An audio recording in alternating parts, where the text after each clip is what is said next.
Hi, welcome. This is Metapol with me, Cactus. Today on the show, we're going to talk about the Great Reset, both the very real political base in which it originated and the conspiracies that have tried to take it over. We're also going to talk about the nature of political decline and economic decline, and why the Great Reset isn't much to be feared as opposed to the Great Overload. First of all, what is the Great Reset? It's essentially a political and economic philosophy that seeks to change the tide or to redirect the current progress in global economics through various government measures. It was popularized at the Economic Forum in Davos, as well as in other areas such as the United Nations. In Canada, Prime Minister Justin Trudeau has explicitly used the term in his political branding and his proposed policies. However, when this crossed over to the American realm, this was widely taken by believers in QAnon to be a sign that there was somehow some secret takeover of governments, somehow some communist coup, for example, in which Trudeau would try to undermine democracy, or which other politicians would try to accomplish the same. Obviously, this is very difficult considering the existing governing structures, and there is no evidence to actually think that this is occurring. Nonetheless, this does follow a trend in not just conspiracy theories, but also in politics, where a very real grain of truth that government spending is going in one particular direction, and that this is going to have drastic economic consequences, leads to a further spiraling out of control of these conspiracy beliefs and of the shadow boxing, or projecting an image of an opposition that doesn't actually exist in real life, goes towards. Now, before we address the elephant in the room, let's give a quick analogy. In 2009, then Secretary of State Hillary Clinton gave a button to Russian Foreign Minister Sergei Lavrov. This button was supposed to have the word reset written on it, symbolizing a return to peaceful negotiations between Russian and American diplomats. Instead, the button was labeled overload, very symbolic of the ongoing tensions we have now between the States and Russia. This was quickly cleared up between Lavrov and Clinton's teams, but nonetheless, the analogy holds today, and there are much more significant consequences than a simple mislabeling. Essentially, much like I described before in my episode on Lebanon, government collapses are almost always due to incompetence, not malice. Remember that in that scenario, the government of Lebanon was undermined by a series of cultural and religious factors that led to corrupt politicians wielding patronage positions and soliciting bribes, which then led to a failure to provide basic government services, which included clearing highly active explosives that were sitting in a port next to fireworks. This led to the 2 deaths of Lebanon, a term that I use to describe the slow, painful death of government incompetence, in which the citizens slowly lost control of their lives and of the basic services that they demanded from the government, and the very real, hot, visceral event that was the port explosion. This model is incredibly useful in further analyzing government actions and in analyzing the way that government systems converge or tend to one result or the other. And this is very much the frame that we should be using in order to look at the so-called Great Reset, or what I will call the Great Overload. In order to understand this, we have to understand the fundamental thing that is at play here, which is that governments are engaging in a Faustian bargain. This is a term that's used to describe a deal in which one gives away their soul for some short-term reward. Obviously, the governments aren't actually engaging in any sort of satanic deal, but instead are trading away long-term economic growth and social stability for their perceived image and political success. The way this works out in practice is that they accelerate spending in very specific areas, including subsidizing the stock market, including bailing out specific industries, instead of allowing economic forces to resettle after the pandemic, which would, yes, cause the destruction of many businesses that are underperforming, but also allow for a market landscape that promises actual future growth. On the other hand, this method of subsidization leaves many businesses that were otherwise struggling even before the pandemic intact based on the government dollar, and this will then in turn be paid into by those who are successful in the future, which is fundamentally robbing Peter to pay Paul. This is completely separate from the issue of citizen relief, of actual payments to individual people, to those who may have lost their jobs. This is strictly a matter of addressing the corporate bailouts that occurred in governments such as the United States, governments such as Canada, and around the world. In fact, there is actually a higher level of stock performance in the United States right now due to this format of subsidies, due to this format of bailouts directed to those individuals, and because many people who have more disposable income now, because they're not necessarily going outside, spending money on things like travel, restaurants, etc., now have further money to invest. Ultimately, the simple message is this, that every business has a lifespan, and many businesses that are failing, many businesses that are fundamentally unsound, that fundamentally don't have the sufficient capabilities to continue progressing without a high degree of government subsidy, even in normal times, should not be arbitrarily saved. This is the same lesson that we could have drawn from the American response to the 2008 financial crash. And the states aren't alone here. Around the world, various government bailout packages, to some degree or another, have targeted specific industries. However, fundamentally, this industrial focus is not in the interest of the general public, because the money is ultimately coming from the more successful businesses and individuals of the future. There often is a significant misunderstanding of the problem of debt itself. The problem of debt itself isn't necessarily that there will be an out-of-control collapse with some certain amount of debt. While this may be an issue in some poorer countries, in most developed Western democracies, the actual fundamental problem is that money has to be paid back. And when that money is paid back, it is taken from taxes and is often taken progressively. So taken from businesses that are more successful and taken from individuals who are more successful in the economic market. While many argue that this is perfectly fine on the individual level, and I'm not going to necessarily give an argument in one way or the other on this episode, when used in a business context, this is simply counterproductive. Essentially what is happening here is that self-destructive businesses, mind you, that are solely based essentially in making profit, are being subsidized by those who would otherwise be able to reinvest and find more growth in themselves in the future.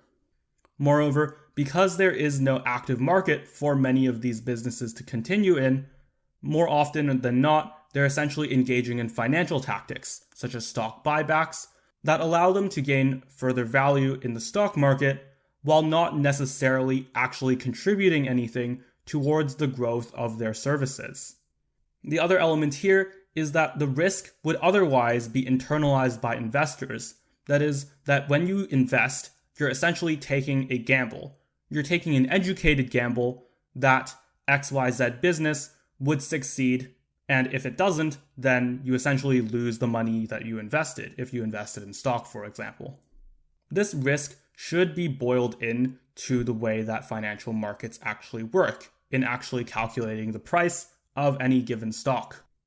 With that in mind, those who invested in these businesses who then collapsed due to the coronavirus pandemic should rightfully have their losses wiped out, because the government is not in the business of guaranteeing said risk. Otherwise, it wouldn't be a risk, and there would be no point in actually having an investment market system. However, there's a quite simple reason why government is functioning in this way, and that's because of corruption. Particularly in the United States, there is legalized bribery in the form of lobbying that many officials receive from the private sector that condition their behavior to support these specific industries, to vote for giving further government money to them at the cost of other successful businesses and individuals in the future. I've already done extensive coverage on the degree in which corruption is both legalized and normalized in the United States. However, even in other areas where lobbying is more tightly regulated, there is still fundamentally a disconnect between the most economically beneficial circumstances and those that actually get constructed by governments. This is due to another sociological and psychological problem, loss aversion. There's tons of psychological literature on this effect, the most famous of which being the 5 stages of grief, essentially a process in which people deal with the loss of a loved one. However, the same effect is often strongly induced in the loss of a business or in severe economic times in general. There is generally a failure to acknowledge the basic reality that these losses are actually occurring in the first place. Instead, governments want a message of optimism that would further inspire the population and have a higher chance of essentially retaining votes come the next election. This creates significant erosions not only in business and in financial markets, but also in institutions, including government, including universities, including hospitals, and including other areas of public life. In all these cases, there's a divergence between projection or expectation and reality. It's not hard to understand why this is fundamentally a problem. If you're planning for a situation that will never come, if you're expecting prosperity that is not actually ever going to occur, then there is going to be a structural problem with whatever plans are laid into place. There are also runoff consequences to the broader systems at play, including the broader structure of investment, including the broader structure of public infrastructure and in public funding of systems, and in education and the information space as a whole. This is because that when there is a tilt towards this false projection, towards this optimism that is completely unfounded and not based in evidence whatsoever, there is further influence on investors, there is further influence on media figures, on politicians, who fall for the trick. And when there's a critical mass of forces that are put into place that actually choose to go to this projection, then it can oftentimes be more beneficial to invest in or to promote this idea, even if you can see through it. That means that there is a collection of cynical actors who very much understand the economic realities at play. They understand that essentially this is an ideological Ponzi scheme, but they're committing to the scheme and hoping to be able to sell before everything collapses. This widespread ignorance is what rewards insider information and power so much. Going a little bit further, we also need to analyze the cultural ramifications of these various processes. As we talked about earlier, cultural differences can create a failure in media systems as a whole, even when interpreting non-cultural issues, such as political scandals, economic numbers, and even scientific issues like the pandemic. When there is a fundamental contradiction between this projection and reality, there is a need for a broad conspiracy or a delusion. And in fact, this delusion is self-reinforcing, since if the economic incentives we talked about earlier already exist, then the networks or the media systems that promote this delusion, that promote these failures, are going to actually earn more money than those who are more insightful and who seek to tell the truth. The same thing is true in the political system, and all of this is enabled by the so-called culturalification of reality that I already talked about before. For a recap, that's the phenomenon in which cultural separation is used to attack credibility, even though it's not actually based in any sort of realistic, measurable fact. There's also a fundamental biological problem with scarcity that's going to occur not because of a lack of resources, but actually because of a lack of progress, or a perceived lack of progress. Instead of actually measuring quality of life based on the circumstances at play, many actually adapt to actually interpret one's success as a measure of change, as how much better off they were than they were in the past. While most of the time this lines up with what you actually want to be accomplishing in life, this is not good when there needs to be loss that's dealt with, when there is an event such as a pandemic that will create significant setbacks. Of course, there is the human capacity to reason, and there is the ability to understand that there does need to be shutdown, that there does need to be economic consequences because of this. This is why that this is actually a one-time opportunity to actually bring the projections that we had, to actually bring the mistakes that were understood back into reality, to incorporate them back into the system, because people can understand very easily that this is very much caused by the pandemic. However, when there is a false projection at play, there is the perception of growth. And in fact, there is the memory that is created of something that is better, even if that was actually never going to be the case in the first place. Then, when you inevitably, in the future, have a system that doesn't live up to the current expectations, then everyone who's participating in that system will feel a profound sense of loss and a profound disconcertion with reality. This will lead to higher rates of conspiracy belief, of delusions, because of the principle of explosion that I talked about earlier. People can justify their beliefs in QAnon or in mass racism conspiracies and so on, because they have a fundamental lie that is already stuck in their mind. The lie of the projection of the future that is to come versus what is actually going to come. Because the promises that politicians and media figures made to them didn't actually materialize, they feel like something is up. They feel like something is at play, and that undermines fundamental institutional trust, and that increases the likelihood that they will believe in these conspiracies. However, these conspiracies, particularly after they've infiltrated the mainstream, such as the racial conspiracies have, will then cause a further undermining of those institutions and a further undermining of both the ability to connect back with the real financial numbers and to actually combat conspiracy theories themselves. And to make all of this worse, it's amplified by the same negativity bias that's present on social media, where posts that will attract more anger, that will attract more comments, more conflict, will actually be promoted more frequently.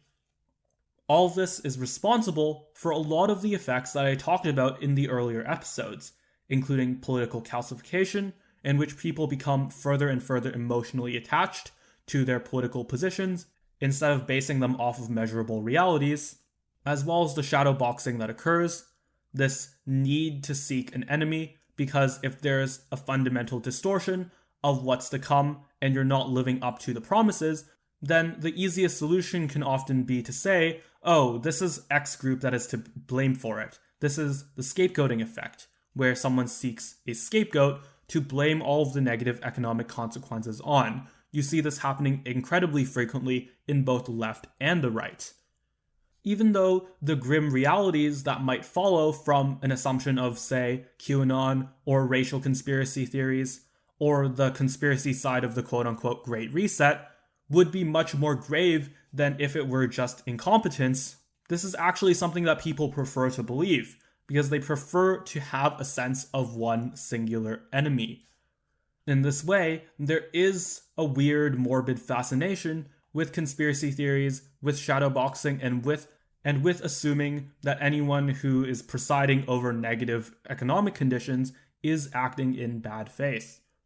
However, this creates a fundamental misdirection, and it allows parties to campaign based on just removing the enemy, instead of actually making sustainable, productive economic solutions.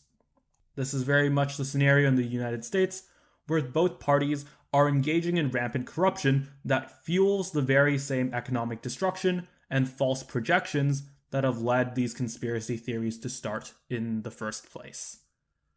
Another factor is that this is supposed to be mitigated by media systems, but as we've already talked about on almost every episode in the show, they are not living up to it. Not in the States, and with regards to the economic numbers, not in any place across the West which I have seen.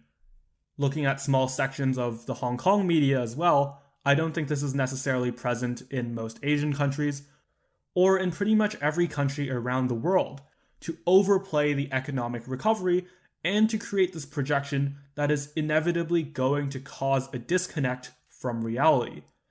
And when that occurs, you can already see what happens, such as in countries in South America, such as in the Middle East, where there has been conflict, where there has been war, where there has been civil unrest.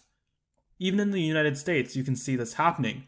Although these protests are often labeled as, say, anti-lockdown or Black Lives Matter, etc., they're very much a reflection of pre-existing economic circumstances and on a fundamental disconnect that has been propagated through US financial policy for decades. What probably needs to happen is for a fundamental shift in government and for a fundamental shift in economic policy. However, the reason why these status quos have arrived is because they're successful in appealing to fundamental human biases. This is why they have such significant success in media, in politics, and in finance. Nonetheless, there are still methods of influencing political change, namely attempting to start a third party in the US, supporting any measures that actually promote a realistic sense of the economic future in any countries around the world, if any of those political forces exist. In terms of actually being able to adjust the fundamental incentives at play, the human-centered solution has always been my approach here. Everyone needs to step up, and it's not that hard when you're actually consciously thinking about the problem instead of letting those biological biases override it. When you're listening to this podcast, you're probably already engaging the parts of your thinking that you need in order to resolve these problems, in order to see through the magic trick. And because of that, you're already contributing to the solution. You can contribute more by sharing the podcast, by making sure the good information gets out there. And that's honestly the best thing I can ask you to do today. Of course, as I said before, keep this in mind economically, and make sure that you support any political efforts that seek to find this reality once again. However, one of the core things you can do is to like, comment, share, subscribe, and just talk to your friends about politics. Talk to your friends about these more abstract economic issues, these media issues that are not polarizing, that are very centered on measurable ideas, and that you can have a productive conversation about. You don't even have to necessarily mention this podcast by name. Just make sure the ideas go out there. Make sure that there's more learning involved and that more people are conscious of the decisions that they're making every day. And if you do that, thank you.